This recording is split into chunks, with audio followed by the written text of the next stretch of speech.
Aleluia. A graça e a paz do Senhor Jesus, a todos os irmãos dessa igreja abençoada, chamada Videira, aqui nessa cidade maravilhosa, chamada Boa Vista. Aleluia.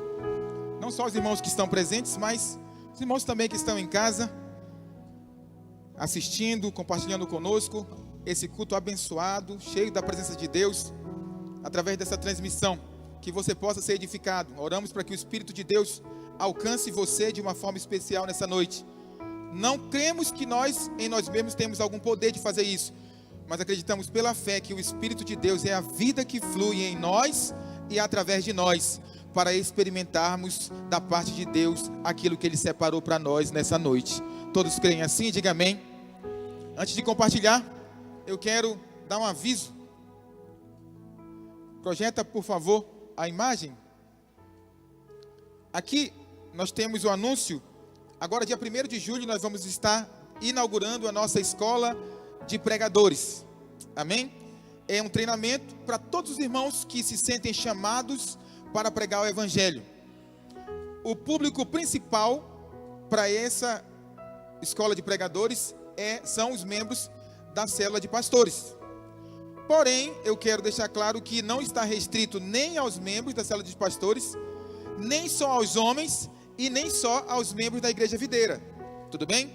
Então, está aberto para todos os públicos que de fato queiram desenvolver seu ministério e fazer um investimento em seu ministério nessa área.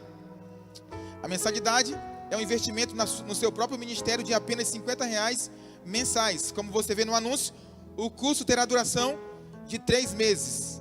Cada mês será ministrado um curso diferente. O primeiro curso é o curso de oratória. Você pergunta, pastor, o que é a oratória? A oratória, na verdade, são técnicas reunidas que te capacitam a se apresentar em público e transmitir a mensagem desejada. Quando você tem a mensagem e não tem a capacidade de transmiti-la, então você tem um prejuízo na comunicação. A oratória, ela fala exatamente da retórica, que é essa eloquência que te habilita a transmitir a mensagem. Os irmãos me compreendem? Diga amém. O segundo curso é o curso de homilética. A homilética, ela é a ciência porque estuda um objeto, e é a arte porque além de estudar um objeto, ela te dá liberalidade para adotar seu próprio estilo como pregador. Então, ela estuda a arte de preparar e proferir sermões. Quando você, como pregador, possui essa habilidade de preparar seu próprio sermão, isso passa para você uma segurança, e você pode ter mais liberdade na hora de compartilhar uma palavra. Os irmãos compreenderam até aqui? Terceiro e último curso é a hermenêutica bíblica. A hermenêutica é a ciência que tem como objeto de estudo a interpretação dos textos. Como a hermenêutica que nós vamos estudar é bíblica, então a nossa hermenêutica é a interpretação dos textos bíblicos. É óbvio que esse curto espaço de tempo não dá para a gente aprofundar, mas vamos dar o nosso melhor para fazer um aparato das melhores partes dos estudos, para que os irmãos possam ter de fato um bom aprendizado e possam desenvolver seu ministério como pregadores. Cada curso terá apenas 4 aulas. Todas as aulas serão às quarta-feira, às 19h30, terá duração cada aula de 2 horas. Os irmãos compreenderam o aviso? Os irmãos podem estar procurando qualquer membro do presbitério ou nossas esposas para fazerem suas inscrições. Amém? Eu quero compartilhar a palavra de Deus. Quantos amam a palavra de Deus? Estou vendo aqui um chazinho. É chá? Não, é chocolate quente.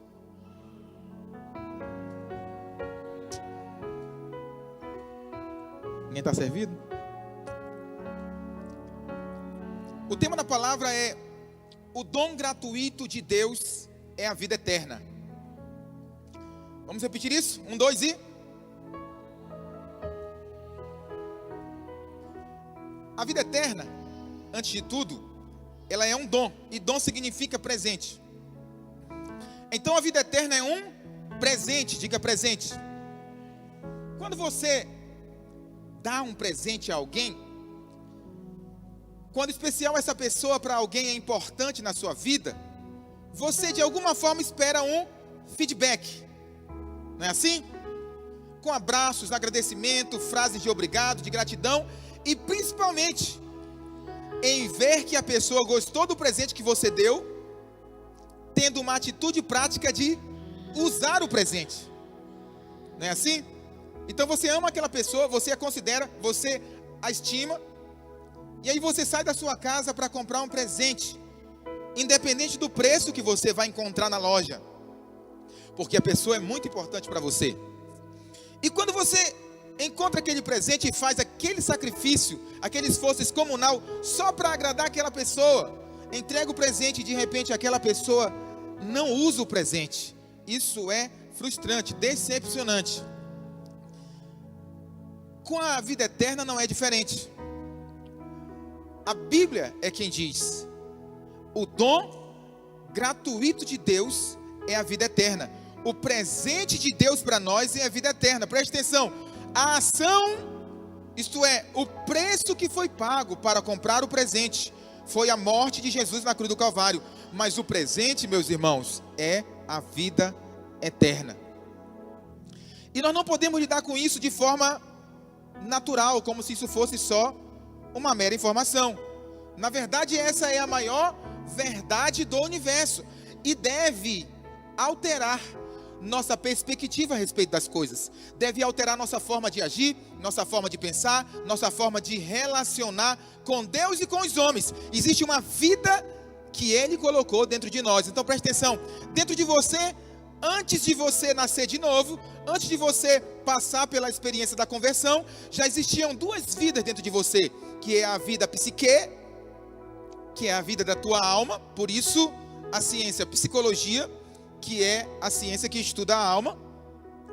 A vida bio, daí também a origem da ciência biologia, que é a ciência que estuda a vida bio.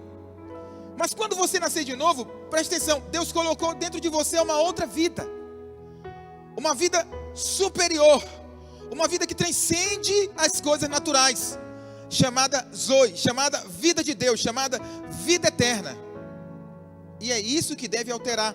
Nós não podemos viver como se não a tivéssemos. Nós não podemos agir como se nós fôssemos meros seres que só temos a psique ou a bio.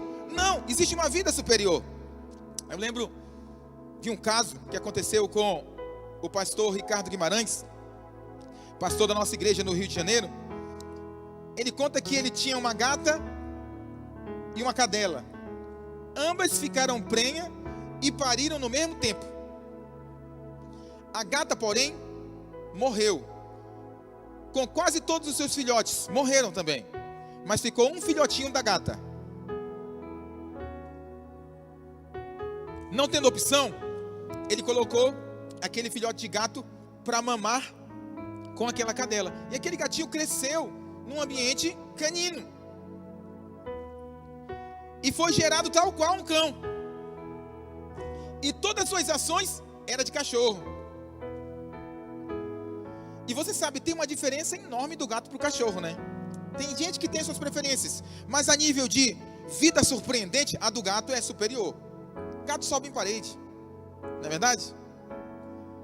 Gato faz coisas que a gente duvida. Por isso que dizem que gato tem 7 vidas, porque a vida do gato é superior ao do cachorro.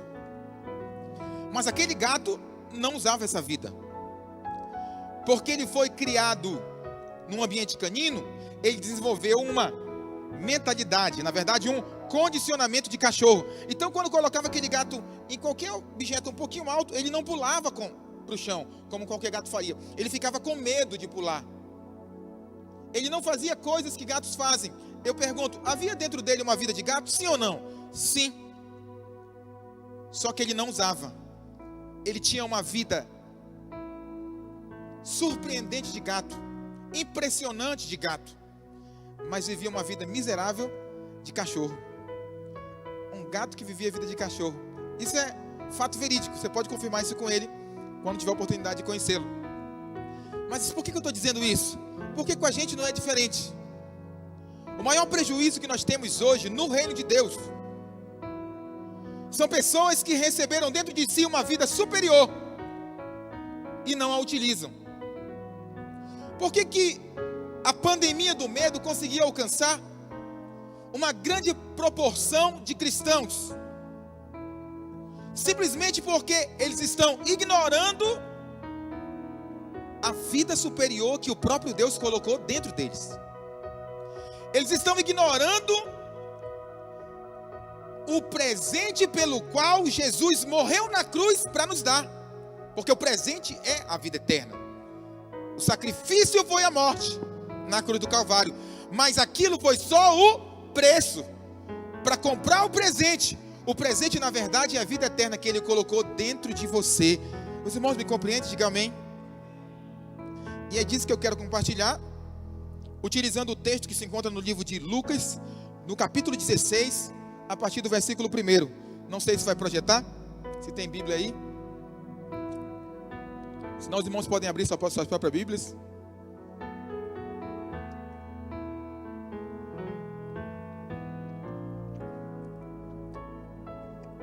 Eu vou ler o texto. Diz assim: Disse Jesus também aos discípulos: Havia um homem rico, diga rico, mais forte, rico, que tinha um administrador, e este lhe foi denunciado como quem estava a defraudar os seus bens. Então, mandando-o chamar, lhe disse: Que é isto que ouço a teu respeito? Presta conta da tua administração, porque já não podes mais continuar nela. Disse o administrador consigo mesmo: Que farei, pois meu senhor me tira a administração? Trabalhar na terra não posso, também de mendigar tenho vergonha. Eu sei o que farei para que, quando for demitido da administração, me recebam em suas casas. Tendo chamado cada um dos devedores do seu senhor, disse ao primeiro: Quanto deves ao meu patrão? Respondeu ele: 100 cados de azeite. Então disse: Toma a tua conta, assenta-te depressa e escreve 50. Depois perguntou a outro: Tu, quanto deves? Respondeu ele: 100 coros de trigo. Disse-lhe: Toma a tua conta e escreve 80. E elogiou o Senhor, o administrador infiel, porque se houvera atiladamente, porque os filhos do mundo são mais hábeis na sua própria geração do que os filhos da luz. E eu vos recomendo, aqui é o Senhor falando, das riquezas de origem iníqua, fazei amigos, para que quando aquelas vos faltarem, esses amigos vos recebam nos tabernáculos eternos. Quem é fiel no pouco, também é fiel no muito. E quem é injusto no pouco, também é injusto no muito. Se, pois, não vos tornastes fiéis na aplicação das riquezas de origem injusta, quem vos confiará a verdadeira riqueza? Se não vos tornastes fiéis na aplicação do alheio, quem vos dará o que é vosso? Ninguém pode servir a dois senhores, porque ou há de aborrecer-se de um e amar ao outro, ou se devotará a um e desprezará o outro. Não podeis servir a Deus e às riquezas. A primeira coisa a ser observada aqui é que esse homem, o administrador, trabalhava para um outro homem muito rico. Foi o texto que disse, amém? A segunda coisa é que a função dele, nós também podemos observar isso no texto, não era uma função qualquer naquela empresa. Ele era um administrador, uma espécie de gerente geral. Então nós podemos concluir que ele ganhava um bom salário. E podemos concluir, assim como toda gente que ganha um bom salário, que ele sentia um certo conforto naquele emprego. Que ele tinha um sentimento de segurança naquele bom salário. Só que, com o acontecido, ele disse: opa, meu emprego não é tão seguro assim. O dinheiro que eu ganho hoje não é tão eficaz assim. Embora o texto esteja falando objetivamente de dinheiro, não é ao dinheiro que eu quero aplicá-lo. Mas na verdade é o estilo de vida. Há duas mentalidades que são existentes no mundo e até dentro da igreja. Dessa que nós já estávamos falando na introdução da mensagem. Porque quando você tem um cristão, e infelizmente as pessoas vivem assim, algumas vivem seguras naquilo que já têm. Eles lograram, buscaram, investiram tempo, investiram recurso, galgaram posições, galgaram carreiras, profissões, adquiriram bens, adquiriram casas, adquiriram coisas, adquiriram uma certa quantia em dinheiro, e agora elas se sentem confortáveis, elas se sentem seguras naquilo que têm. Outra parte das pessoas na terra, elas vivem em busca dessa citada segurança. Então preste atenção, você tem um grupo que já é seguro porque já tem. Você tem outro grupo correndo atrás para conquistar e se conquistar, sentir a segurança. Sim ou não? Mas existe um outro grupo que disse: opa, nada aqui na terra é tão seguro de verdade. Tenho que começar a investir minha vida para me preparar para o que tem depois daqui. Foi isso que ele fez. Porque nós devemos hoje copiar o que ele fez. Por que nós devemos copiar? Primeiro, porque o Senhor o elogiou. Elogiou a forma pela qual ele agiu. Quando ele se tocou que aquilo não era tão seguro, ele teve uma atitude de alguém que sabia que tinha outra coisa para ele depois daquele emprego. Assim também somos nós. Existe algo para nós. Essa vida aqui não é o todo, é apenas uma parte. Eu vou dizer uma pequena parte do todo. O todo, meu irmão, para você e para mim, é a vida eterna. Mas o Senhor não só elogiou, mas o Senhor também recomendou. Não foi assim que nós lemos? Ele nos recomendou que fizéssemos igual a Ele. Ele disse: eu também vos recomendo das riquezas de origem iníqua. E por que iníqua? Porque tudo nessa terra é iníquo. Você sabia disso? Tudo nessa terra é iníqua. Tudo, tua casa, teus bens, teu dinheiro, é injusto. Pastor, como assim? Eu trabalho, eu conquisto, eu dou meu suor, eu que produzi. Preste atenção, ainda assim é iníquo. Por que, pastor, que é iníquo? Porque está escrito, só por isso. Eu não preciso te convencer disso. Está escrito, você leu. Toda riqueza aqui na terra é iníqua. Mas significa que é pecado? Não! Você só precisa saber que é iníqua e lidar com ela como se fosse. Porque se você aplica teu coração nisso, você está dando valor a ela que não é devido a ela. Porque não podemos dar mais valor às coisas da terra do que elas merecem. Se eu fizer isso, então eu estou tendo uma ação de quem é terreno. Entendeu o que eu estou dizendo? Você tem uma vida depois daqui. Uma vida superior. Agir e projetar sua segurança naquilo que você faz ou deseja fazer é viver como um terreno. E o Senhor recomenda fazer outra coisa. Qual a outra coisa que Ele recomenda fazer? Investir teu tempo se preparando para o que vem depois daqui. Sabia? Todos nós estamos na fila da morte. Sabia disso? Alguns estão na frente. E aí, quando eu digo na frente, eu não estou falando de idade, de faixa etária. Porque a esmagadora maioria que morre são jovens. Sim ou não? Então, só sei dizer que uns estão na frente e outros estão atrás. Mas todos nós estamos nessa fila. Então, por que ter medo da morte? Porque estamos desconsiderando o presente que Deus nos deu, a vida eterna. Só tem uma forma de vencer o medo da morte, é saber que você é imortal. E um aspecto de ter a vida eterna é a imortalidade. Alguém pode dizer amém por isso? É interessante, porque ele diz assim, ele chama as riquezas daqui, ele chama as riquezas de lá de verdadeira riqueza.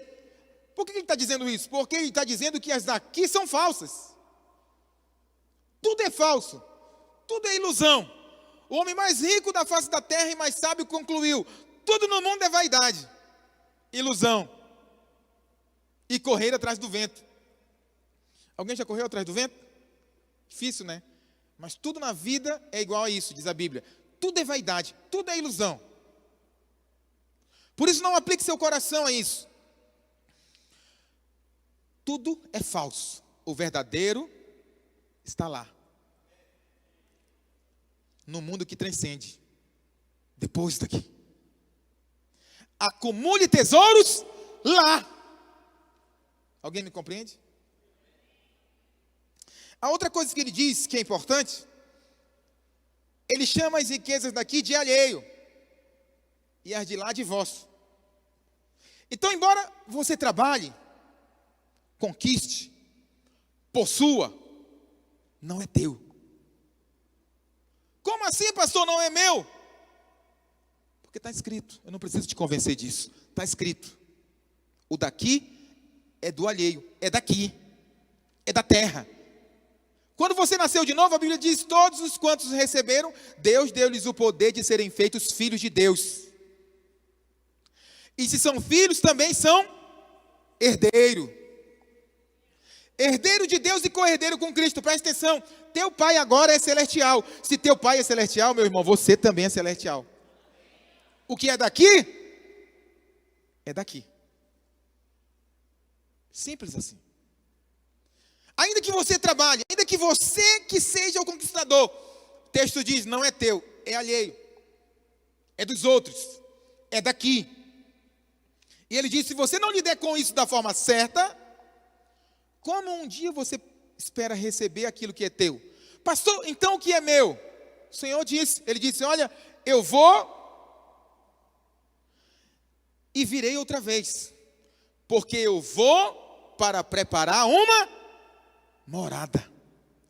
E quando eu voltar, eu vou te levar para que aonde eu estiver, você possa estar comigo também. É sobre essa perspectiva que nós devemos viver. É sobre essa perspectiva que nós devemos relacionar. É sobre essa perspectiva que nós devemos viver toda a nossa vida. Todas as nossas ações devem ser medidas, devem ser pautadas por essa verdade. Os dias são maus. E não existe um profeta de Deus dizendo que vão melhorar. A que mesmo que você vai se apegar? Muitas pessoas têm se chegado, nós temos ouvido muitos testemunhos de pessoas que têm entregue a vida ao Senhor.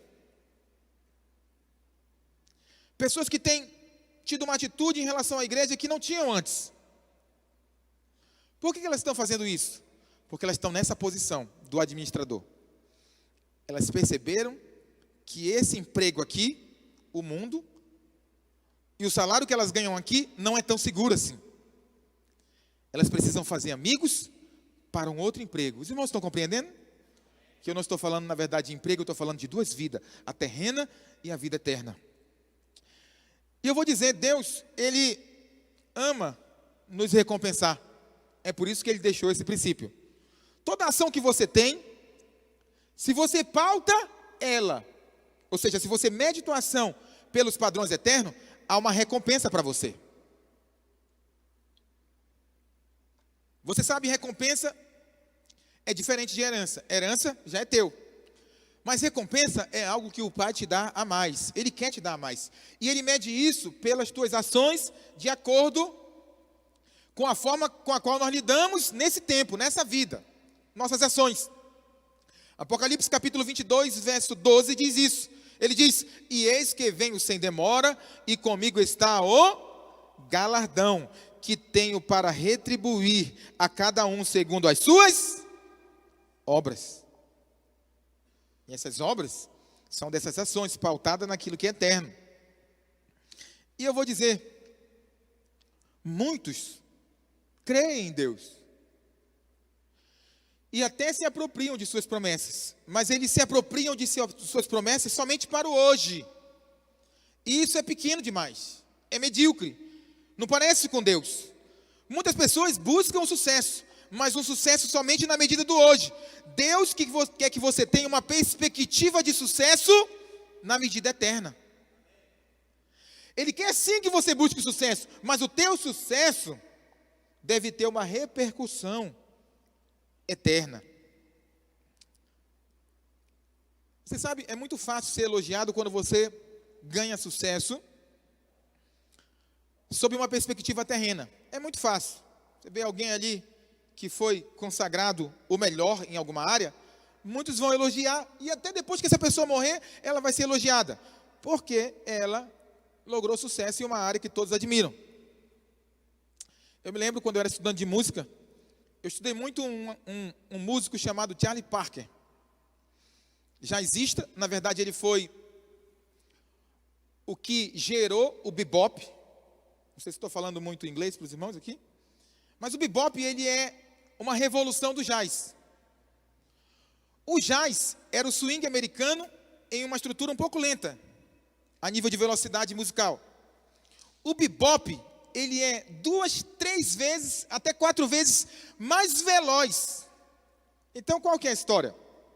Charlie Parker era um saxofonista muito ruim, mas queria ser bom. E sua biografia diz que ele se metia nas bandas para tocar, independente se sabia tocar ou não. Um belo dia ele foi constrangido de uma forma muito vergonhosa. Ele estava executando um solo. Enquanto ele executava, o baterista afrouxava os pratos da bateria.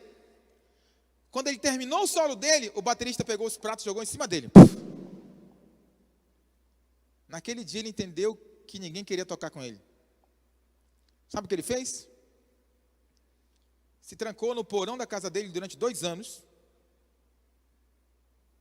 e estudou saxofone, estudou jazz. Infelizmente, muitas vezes sob efeito de drogas, para se manter acordado, para executar o instrumento. E quando ele saiu de lá, qual foi o resultado? O bebop. Quando ele sai de lá, todos os músicos americanos têm que parar para estudar Charlie Parker, para ver se o acompanham tocando. Um cara desse, embora que a forma com a qual ele buscou isso foi meio bizarra, todo mundo admira. Todo bom músico estuda Charlie Parker, se quiser de fato ser um bom músico. O fato é que nós estamos lembrando dele até o dia de hoje. Por quê? Porque é fácil reconhecer quem alcança sucesso sob uma perspectiva terrena. Eu lembro que quando eu estudava na fundação, a Fundação Matia McLean, em Manaus, ela era a escola mais cobiçada que tinha. Não sei se hoje ainda é. Então lá entrava os melhores. E dentro dos melhores, tinha os melhores dos melhores. Então tinha gente muito inteligente. Tinha gente que saía doido de lá. Você sabe, lá nós tínhamos 8 tempos de aula por dia. Cada tempo tinha 50 minutos. Qual que foi o resultado disso? Acabavam-se os livros e não se acabavam o ano letivo. Aí nós tínhamos que voltar para o início dos livros e rever todo o conteúdo novamente. Isso conclui que nós estudamos 2 vezes o conteúdo em cada ano. Mas nós tínhamos um professor, o nome dele era Gino, muito bom, muito inteligente. Ele era velhinho, ele já estava aposentado, mas por ele ser tão bom, ninguém queria deixar ele parar. E ele queria continuar dando aula para repassar conhecimento. E o que ele conhecia, o que ele sabia, a forma que ele ensinava era tão admirável, que nós brincávamos dizendo assim: quando esse professor morrer, a gente entra no cemitério, abre a cova dele, serra o crânio dele e todo mundo vai comer um pedaço do cérebro dele. Só para pegar um pouco da inteligência dele. Nós pensávamos isso. Mas o que nós estávamos querendo dizer, na verdade? Nós estávamos querendo expressar nossa admiração, porque para ele, para nós, ele era um ícone, era um referencial daquilo que nós queríamos ser. Vocês vão me compreender? É fácil reconhecer. É fácil reconhecer quem tem sucesso terreno. Mas e quem tem sucesso eterno? É fácil reconhecer? Se você conhecesse um cara como João Batista, por exemplo, hoje, você agregaria a ele o título de alguém que teve sucesso? João Batista vivia no deserto, comia gafanhotos com mel silvestre, se vestia com peles de ovelha, de cabras. E aí, nós agregaríamos valor? Com certeza não. Sabe por quê? Porque, infelizmente, nossa perspectiva de ver as coisas, nossa forma de ver as coisas, ainda precisa ser ajustada aos padrões eternos. É isso que Paulo quer dizer em Romanos capítulo 12, verso 12, quando ele diz: olha, rogo-vos, irmãos, que não vos conformeis com esse século, mas sejais transformados pela renovação da vossa forma de ver as coisas. É isso que Paulo está dizendo. Precisa ser ajustado para os padrões eternos, porque nós somos eternos, porque a vida eterna foi colocada dentro de nós, porque a vida do próprio Deus foi colocada dentro de nós. Tem um outro cara na Bíblia que vivia às custas de uma viúva. O nome dele é Elias. Você agregaria sucesso a um homem desse?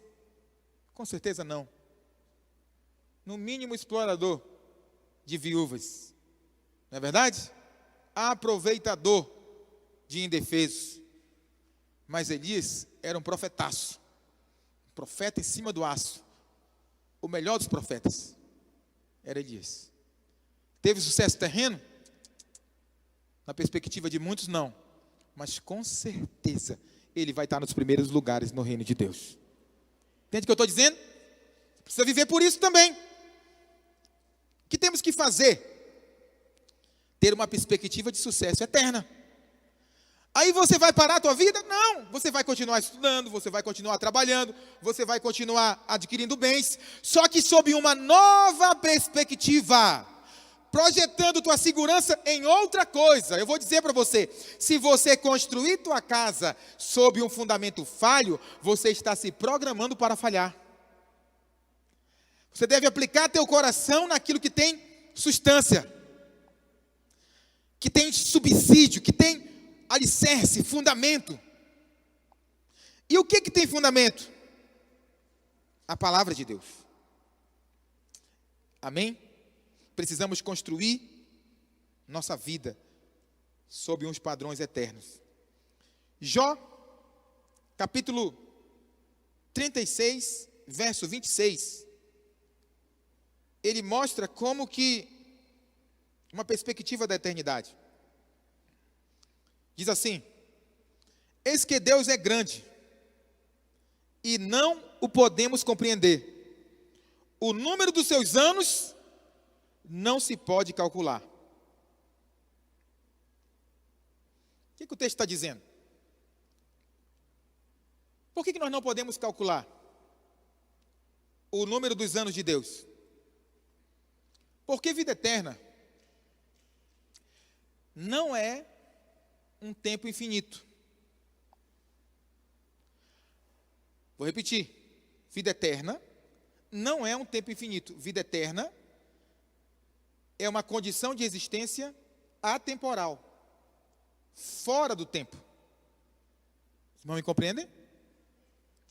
É por isso que o pastor Billy Graham, em uma das suas pregações, ele diz assim: um dia vocês vão ver numa folha de jornal que Billy Graham, o evangelista, morreu. Naquele dia, não acreditem, porque eu estarei mais vivo do que nunca. Por que Billy Graham falou isso? Porque ele tinha uma perspectiva eterna a respeito das coisas. Ele vivia por fé fora do tempo. Quem vive assim não tem medo da morte.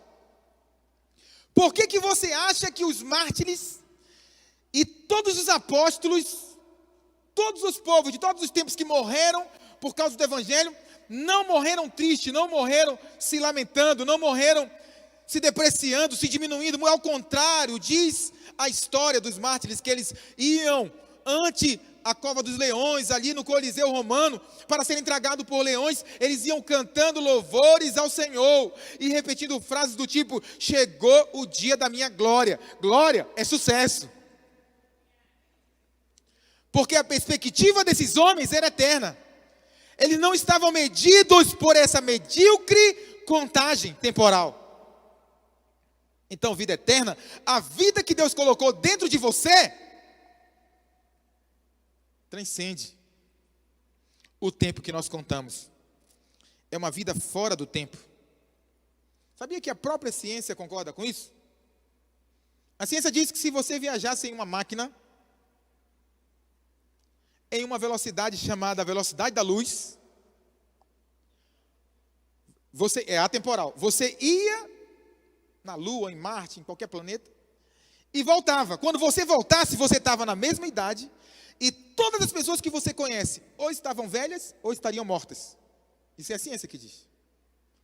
Porque é uma velocidade atemporal. Os irmãos estão entendendo o que eu estou dizendo? Você não fica velho. Você não morre. O último inimigo a ser vencido, diz a Bíblia, foi a morte. Por isso que Paulo diz, onde está a morte, a tua vitória? Onde está a morte, o teu aguilhão? Tragada foi a morte pela vitória. Na cruz do Calvário. Entendeu o que eu estou dizendo? Por que Deus pôde te dar essa vida superior? Porque Ele venceu a morte. Qual que é a resposta que você dá? Viver sob uma perspectiva eterna. Viver sem medo da morte. Viver sem medo de ficar sem dinheiro. Viver sem medo de adoecer. Viver sem medo, porque o verdadeiro amor lança fora todo medo. Que é essa experiência fenomenal de usufruir dessa vida que está dentro de você. Então, essa perspectiva eterna é uma mentalidade. É muito difícil viver, é muito difícil perceber isso. Sabia? Nós, na verdade, não temos essa condição. Nós não temos essa condição psicológica de entender esse tema que eu estou compartilhando. Mas nós temos um coração que pode ter fé na verdade da palavra de Deus. Sabia? Você já se pegou imaginando o fim do universo? Alguém já se pegou? Acho que muitos, né? Muita gente faz isso. Feche teus olhos, por favor, todos. Imagina agora que você caiu em um poço que não tem fim, não tem fundo. Você está caindo. Você está caindo. E o fundo não chega. Abre os olhos. Dá ou não dá uma agonia? Por que dá uma agonia? Porque nossa mente não está preparada para algo assim. É aqui, ó. Por isso que eu estou te ensinando hoje não é um repasse de conhecimento intelectual. São verdades espirituais da palavra de Deus. Alguém pode dizer amém? É interessante, porque esse exercício que nós fizemos é a mesma coisa que você tentar compreender como foi que Deus surgiu. Quem criou o homem? Deus. Quem criou os anjos? Deus. E quem criou Deus? Alguém já pelo menos ouviu essa pergunta em algum lugar? Quem criou Deus? O livro de Salmo, de número 90, no verso 2, diz assim: antes que os montes nascessem e se formassem, a terra e o mundo, de eternidade a eternidade, tu és Deus. Eclesiastes capítulo 3, verso 11 diz assim: tudo fez Deus formoso a seu devido tempo, também pôs a eternidade no coração do... Os irmãos estão acompanhando? Vou te dar uma segunda chance de me ajudar. Vou fingir que isso não aconteceu. Eclesiastes capítulo 3, versículo 11. Tudo fez Deus formoso no seu devido tempo. Também pôs a eternidade no coração do... Aonde ele pôs a eternidade? É por isso que você não consegue compreender com a tua mente. Eu e Bruna hoje estávamos discutindo algo em casa. Discutindo no bom sentido da palavra. Nós não estávamos brigando, estávamos discutindo um assunto. E nós estamos falando desse perfil de cristão que Deus espera que nós sejamos. Aí Bruna falou assim: mas os líderes na igreja não podem encaixotar os membros nesse formato. Aí eu disse assim: quando uma mãe dá uma ordem para o filho, não meta o dedo na tomada. e o filho não compreende o porquê da ordem. Essa mãe pega essa criança e o encaixota dentro de um quarto que não tem tomadas. Ela fez bem ou mal? Bem. E isso é bom até o dia que aquela pessoa descobre que meter o dedo na tomada não é bom. E nós estamos falando de maturidade espiritual. Entendeu o que eu estou dizendo? A nossa mente, ela não compreende as coisas de Deus. Mas tem um fator dentro de você, que ainda que você não compreenda, é capaz de aceitar. Chamado fé.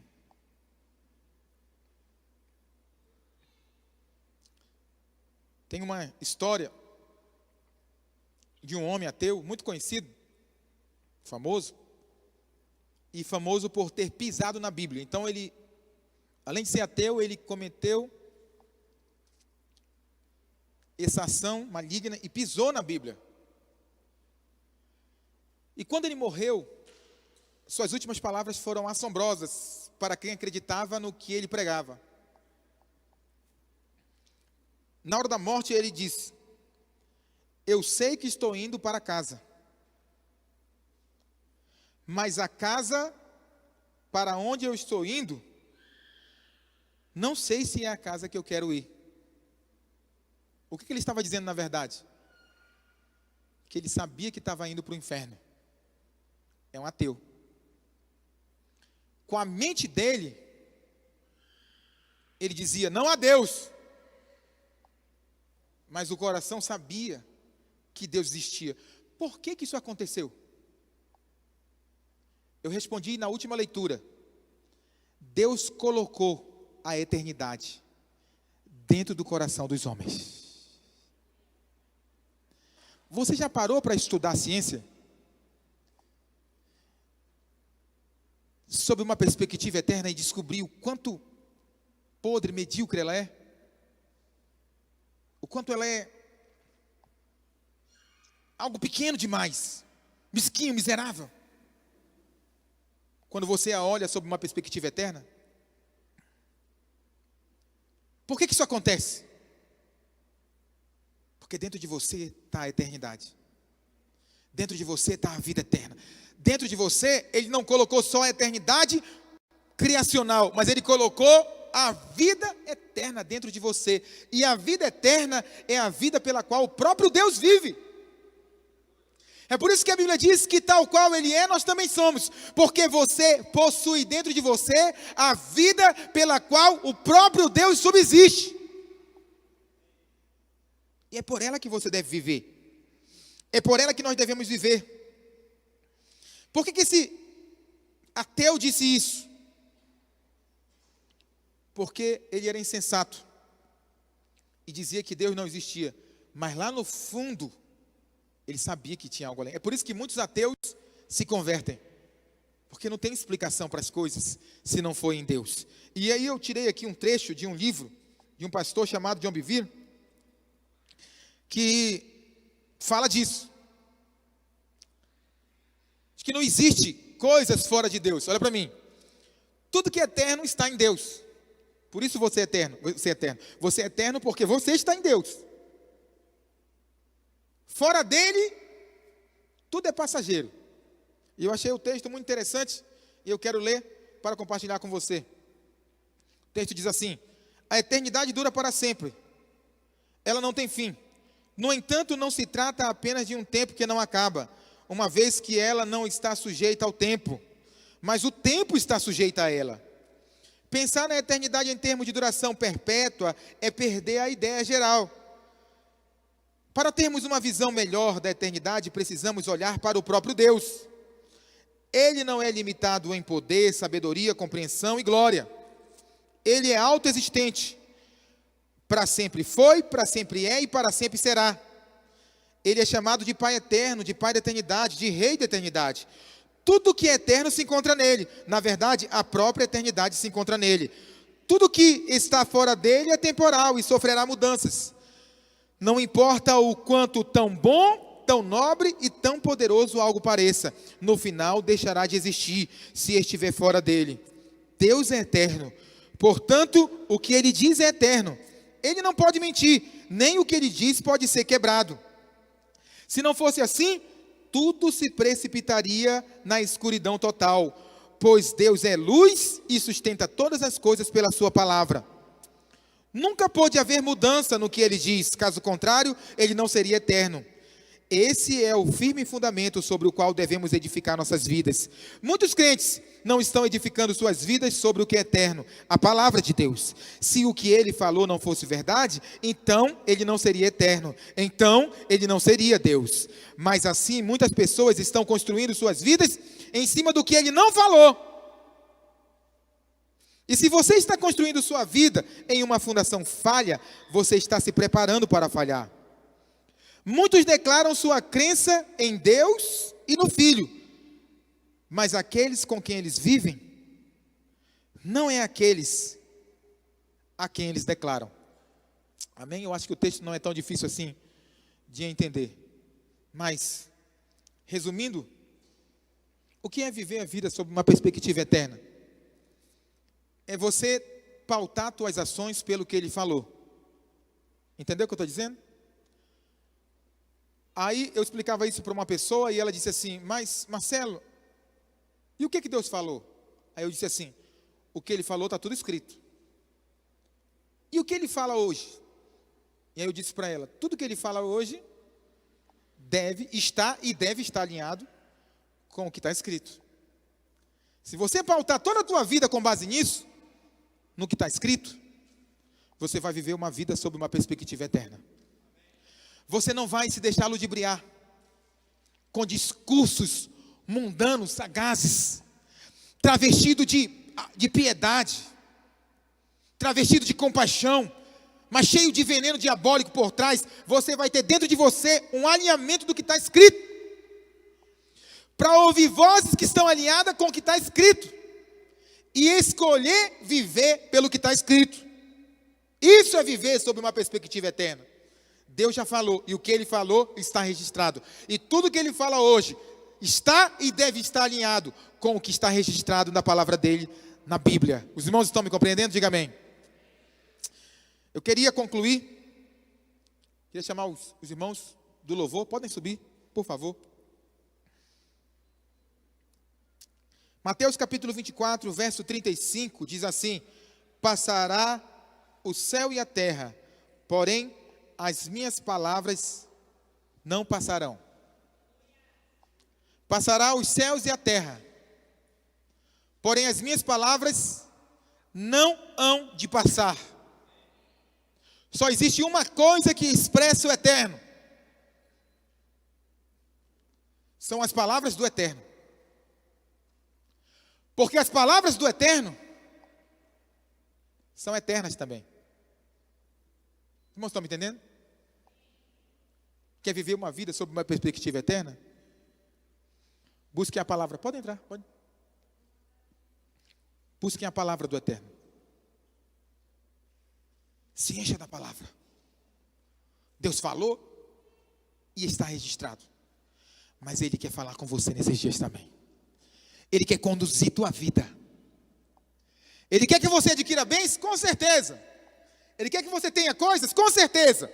Mas nunca deixando de viver uma vida sob uma perspectiva eterna. Porque Ele te deu e te dá muitos presentes. Mas o maior deles é a vida eterna. O dom gratuito de Deus é a vida eterna. Amém? Fica de pé comigo. Nós vamos estar encerrando.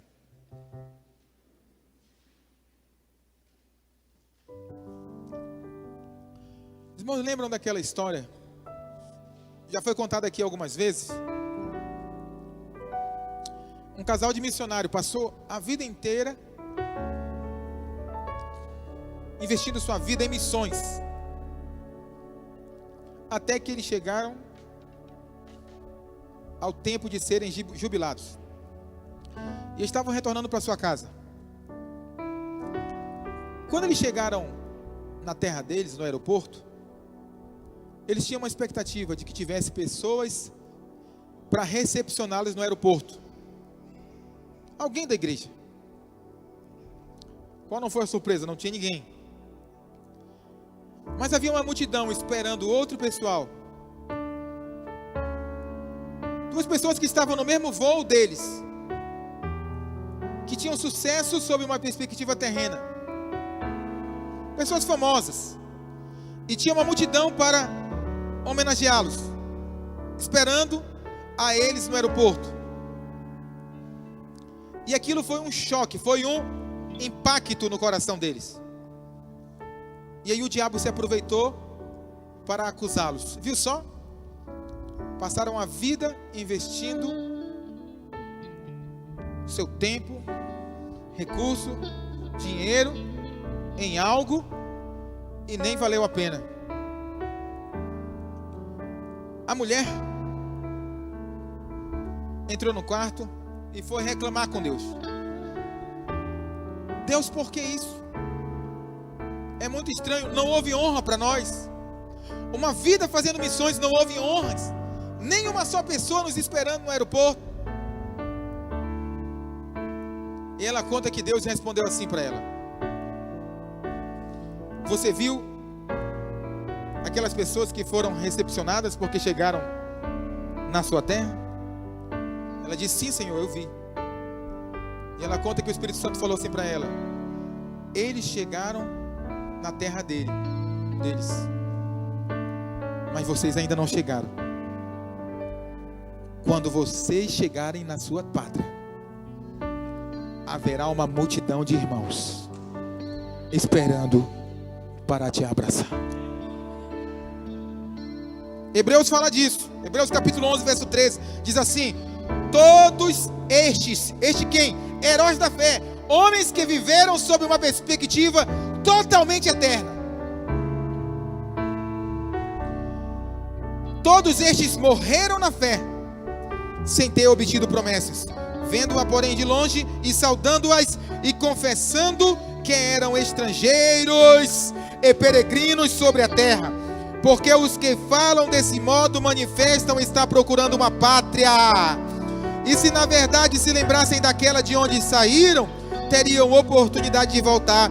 Mas agora aspiram uma pátria superior, isto é, a pátria celestial. Por isso Deus não se envergonha deles, de ser chamado seu Deus, porquanto lhes preparou uma cidade. Eu vou, disse o Senhor, e vou preparar-vos um lugar. E eu virei